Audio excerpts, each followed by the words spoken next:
ان کے ایک بہت بڑے عالم دین مولانا خادم حسین رضوی صاحب کی ویڈیو بھی اس نے شیئر کروائی ہوئی ہے صلاح الدین ایوبی رحمہ اللہ تعالیٰ کے حوالے سے.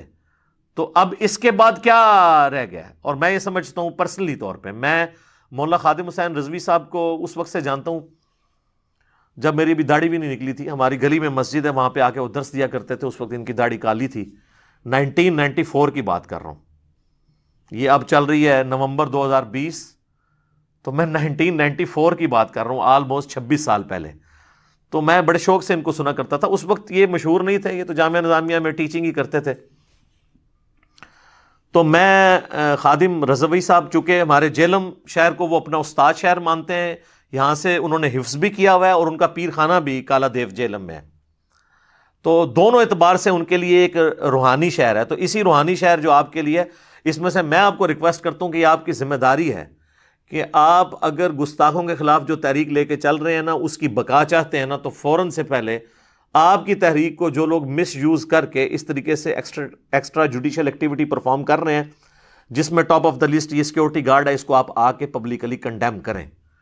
اور میں حکومت سے بھی ریکویسٹ کروں گا، ریاستی اداروں سے بھی، جوڈیشری سے بھی، کہ مولانا خادم حسین رضوی صاحب کے پاؤں پکڑنے پڑتے ہیں نا حد رکوع تک جھکے بغیر، تو ان کے پاؤں پکڑ کے ان سے بیان دلوائیں گے تو تب فائدہ ہوگا. ادروائز یہ واقعات رپیٹ ہوں گے، لوگ ان کا نام مس یوز کر رہے ہیں.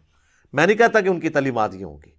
خادم رضوی صاحب میں کئی ایک انسانی حیثیت سے کمزوریاں ہوں گی، لیکن ان میں کچھ پازیٹیو چیزیں ہیں. خصوصاً ایٹ لیسٹ پالیٹکس میں آنے کا یہ فائدہ ہوا ہے کہ انہوں نے باقی مکاتب فکر کے لوگوں کے ساتھ بھی میل جول شروع کیا ہے. ورنہ یہ بریلوی مکتب فکر میں تو باقیوں کو بالکل فارغ کیا جاتا تھا. یہ میں کریڈٹ خادم رضوی صاحب کو دوں گا. کم از کم وہ اہل حدیث، دیوبند، شیعہ، ان کے ساتھ تھوڑا بہت انہوں نے انٹریکشن تو شروع کیا ہے، ان کے ساتھ، ان کے علماء کے ساتھ بیٹھنا شروع کیا ہے. تو میں ریکویسٹ کروں گا ان کے ساتھ بیٹھنے والے علماء سے بھی کہ ان سے کہیں کہ یہ بیان دیں.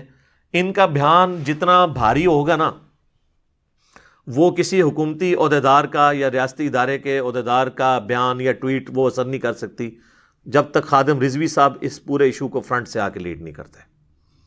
تو یہ میری طرف سے ریکویسٹ ہے ان کے لیے، اور یہ ایمانداری کا تقاضا ہے کہ آپ اپنی عوام کو ایکسٹریمز کے اوپر نہ لے کے جائیں. ادروائز آپ ہی رونا روتے ہیں کہ لبرلز جو ہیں ہماری چیزوں کو اٹھا کے تو مذہب کو بدنام کر رہے ہیں، تو آپ ان کو موقع نہ دیں، آپ اس طرح کی باتیں نہ کریں. اور جب آپ کے اندر اس قسم کے گندے انڈے موجود ہیں، آپ ان کی صفائی کریں. تو آپ دیکھیں خود بخود لوگ کہیں گے کہ یار واقعی یہ منصف مزاج بندہ ہے.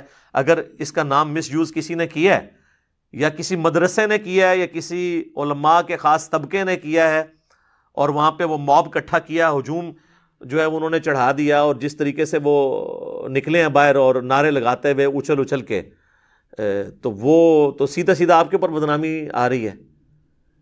کیونکہ وہ جو نعرے لگا رہے ہیں لبیک یا رسول اللہ، ہمارے نزدیک بھی جائز ہے اگر آپ اللہم لبیک کے مقابلے پر نہ لے کر آئیں اور اس میں استانت والا عقیدہ نہ ہو، صرف اپنی محبت کا اظہار.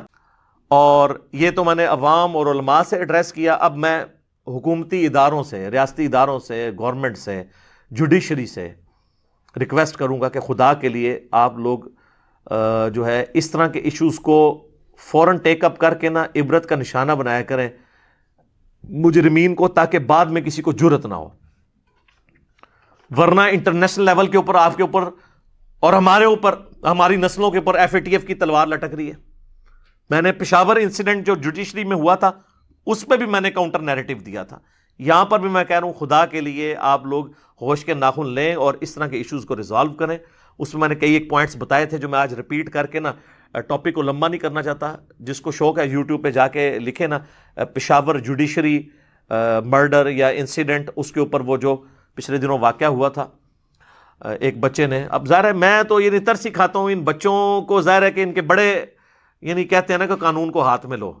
دیکھ لیں کوئی بڑا کبھی خود قانون ہاتھ میں نہیں لیتا، نہ کسی بڑے کے بیٹا کوئی غازی بنتا ہے.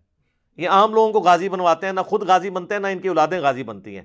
آج وہ بچہ جیل میں ہے نا، اس وقت تو اس کے ہاتھ پاؤں چوم رہے تھے جس طرح اس کے چوم رہے ہیں. آج بچہ اس کی ہوئی ہے کوئی ضمانت؟ نہ اس کی ہونی ہے. یہ جیل میں سڑتا رہے گا اور یہ لوگ بینیفیشری ہوں گے، اس کے نام کے اوپر چندے اکٹھے کریں گے، اپنے مدرسے بنائیں گے، اور اگر مر گیا تو مزار بنا کے وہاں پہ مجاور بن کے بیٹھ جائیں گے. ان کی تو یعنی ایک نسلوں کی روزی روٹی کھل گئی نا اس کے ذریعے. تو یہ پورے کا پورا دھندا جو ہے نا وہ اس کے اوپر چل رہا ہے. میں نے کوشش کی ہے کہ پازیٹیو طریقے سے صحیح بات امت تک پہنچاؤں. اور کافی ساری باتیں جو ڈرتے ہوئے علماء بیان نہیں کرتے، میں نے ان کیمرہ نہیں آن کیمرہ بیان کر دی ہیں، آن ایئر کر دی ہیں، تاکہ کئی لوگوں کی رہنمائی کا سبب بن جائیں گی۔ باقی میں اپنے والے سے کلیئر کر دوں کہ میں مسلمانوں کے جتنے مکاتب فکر ہیں، خواہ بریلوی ہوں، دیوبندی ہوں، اہل حدیث ہوں، اہل تشیع، تمام کو کلمہ گو اہل قبلہ اپنا مسلمان بھائی سمجھتا ہوں، سوائے 2 فرقوں کے، اور وہ فرقہ بھی میں اس لیے کہہ رہا ہوں کہ وہ آپ سے ٹوٹ کے الگ ہوئے ہیں۔ اہل سنت میں سے ایک فرقہ نکلا تھا قادیانی شیعہ میں سے نہیں نکلے ہوئے، لیکن انہوں نے بہت بڑا اختلاف کیا تو وہ اسلام سے خارج ہوئے، ہم ان کو کافر سمجھتے ہیں۔ اور ایک اہل تشیع میں سے فرقہ نکلا ہے نصیریہ، جو شام میں پایا جاتا ہے، جو مولا علی علیہ السلام کے لیے الوہیت کلیم کرتے ہیں، انہیں گاڈ کہتے ہیں، نعوذ باللہ۔ یہ 2 فرقے ہیں جن کو میں کافر کہتا ہوں۔ باقی جتنے بھی اہل سنت کے آف شوٹس بھی ہیں، حنفی، شافعی، مالکی، حنبلی، بریلوی، دیوبندی، اہل حدیث، اور شیعہ میں بھی اثنا عشری ہوں، زیدیہ ہوں، اسماعیلیہ ہوں، میں کسی کی تکفیر نہیں کرتا، ان کو مسلمان سمجھتا ہوں۔ تو میں نے اپنے حوالے سے اس اعتبار سے ضروری سمجھا کہ کلیئر کر دوں۔ باقی انشاءاللہ یہ ویڈیو جب یوٹیوب پہ چڑھے گی تو ہمیں امید ہے کہ نوجوان نسل لاجکس کے اوپر چلتی ہے، وہ انشاءاللہ اس دعوت کو سن کے اپنی اصلاح کرے گی، اور ان کو پتہ چل جائے گا کہ ایکسز آف ایول اصل میں کون سا طبقہ ہے جو کہ اس طرح کے لوگوں کو پروڈیوس کر رہا ہے، اور پھر ان کے شر سے وہ بچیں گے، یا ایٹ لیسٹ ان کی اصلاح کی کوشش کریں گے۔ اللہ تعالیٰ سے دعا ہے جو حق بات میں نے کہی اللہ تعالیٰ ہمارے دلوں میں راسخ فرمائے۔ ابھی چونکہ اذانیں شروع ہو چکی ہیں، اس لیے میں اب اس کو اسی جگہ پہ کنکلوڈ کرتا ہوں۔ اگر جذبات میں میرے منہ سے کوئی غلط بات نکل گئی تو اللہ تعالیٰ ہمارے دلوں سے محو کر دے، ہمیں معاف بھی فرما دے، ہمیں کتاب و سنت کی تعلیمات پر عمل کر کے دوسرے بھائیوں تک پہنچانے کی توفیق عطا فرمائے۔ سبحانک اللہم و بحمدک، اشہد ان لا الہ الا انت، استغفرک و اتوب الیک، وما علینا الا البلاغ المبین۔ جزاکم اللہ خیرا۔